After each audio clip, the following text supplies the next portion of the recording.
simulan po namin ito ay 2001.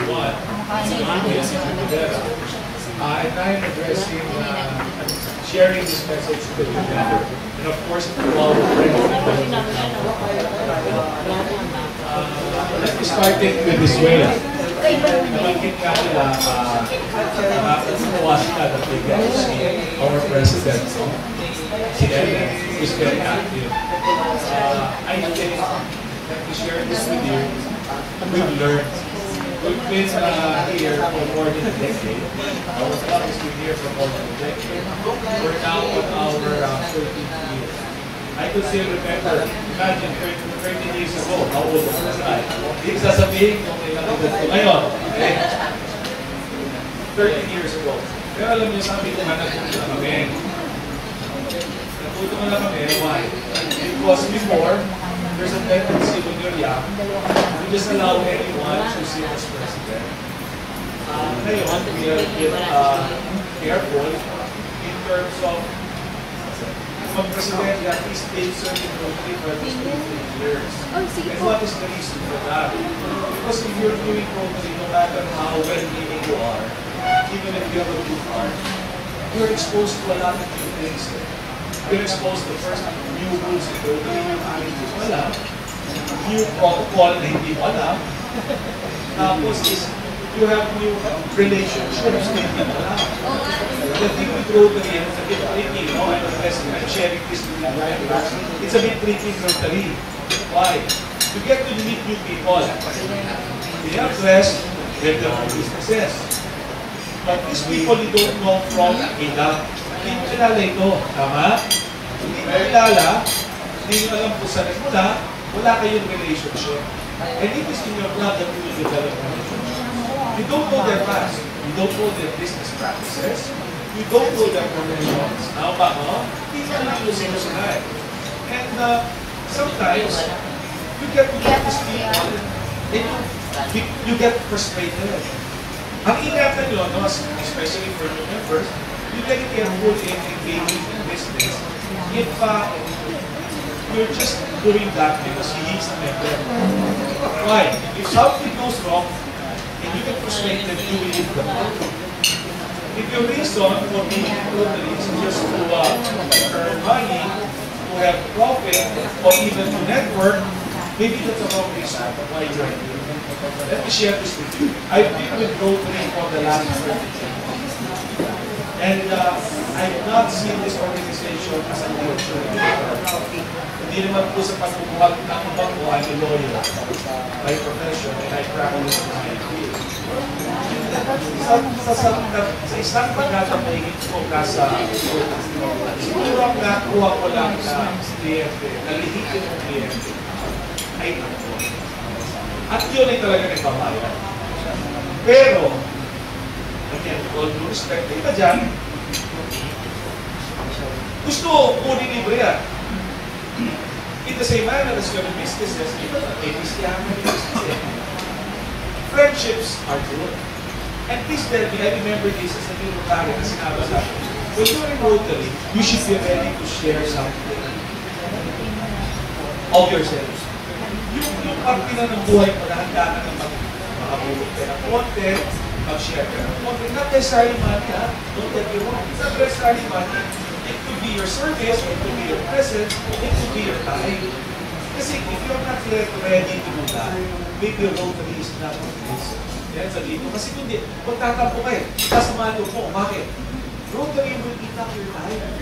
You will attend service projects. You will attend activities. You will attend events.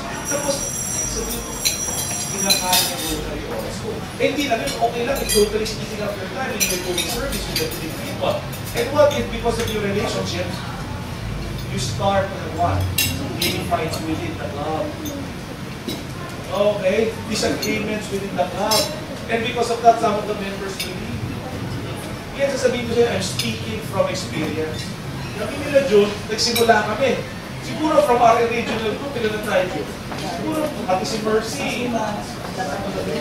Then, wala. Yung nagsimula kami, siguro we're just a third of the people who started more than a decade ago. This is the organization you're in. Don't get me wrong. This is a good organization. And I tell you, if you ask me, I think this is the best organization.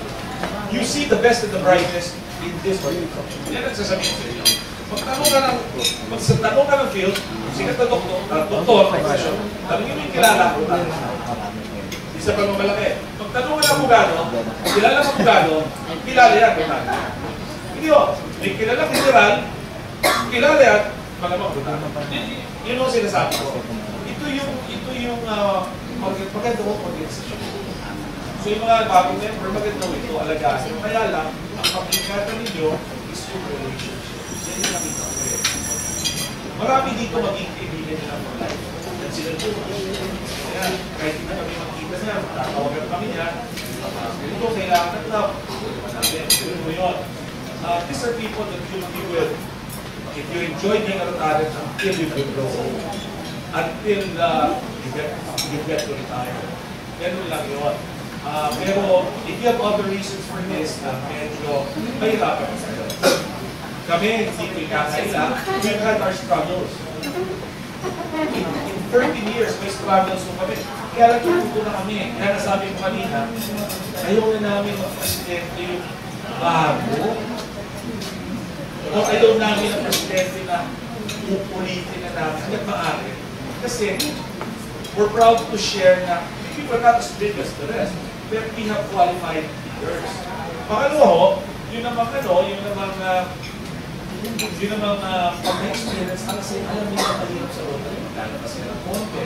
Pero don't get me wrong, it's not all bunot eh. Alam nyo, kaya lang na naiisip ng tao, kaya lang nasa Rotary, bunot ng bunot, hindi ho. Kasi walang time for projects to raise money or even to solicit. Yun ang nagiging sitwasyon. There is no time to raise money and to solicit. Every week, there are projects. Para mag-solicit ka ba, kaya kasi nasabi ko, dapat you're ready to share a partner. Pag ready ka na mag-share a partner, you could be a good Rotarian. Kasi minsan magsasabihin mo kasi, labas ako ng isang file sayang, dapat dito nilabas eh. May iba yung perspective ko, di ba? Pero kung sabihin mo, malayo pupuntahan ko ng 500 ko, yung 1,000 ko, pupunta ko rin yun. Kasi share. Your priorities really should be very important. Ako po, mapapamit ko sa inyo, napaka-busy ko rin ng tao at nahingi ako ng tawag sa presidente ko. At the times I cannot hear. But I tell you, ang Rotary, lalo na kung naging governor ako, no? Kasi pag governor ka, hindi ka lang sa club, siguro mga 85 na, alam yan, 90 na ngayon na mga clubs bibisitahin mo. Alam nyo, ang buhay ko nung 100%, 50%, siguro 60%, lalo ng governor ako, siguro 80% na buhay ko. Totoo yun. Ang trabaho ko, 20%. Nagtuturo pa ako, nag-lecture ko, hindi ko binitawan yun. So, but I enjoy what I do. Ang masasabi ko lang mo sa dito, we come from different places, different families, different professions and businesses, but we come together for one basic objective, which is what? To do service. Hindi namin na-expect, labas kayo ng pera. Hindi yun eh. Na-expect namin na kung hindi man kayo makatulong kayo natin, warm bodies na kayo.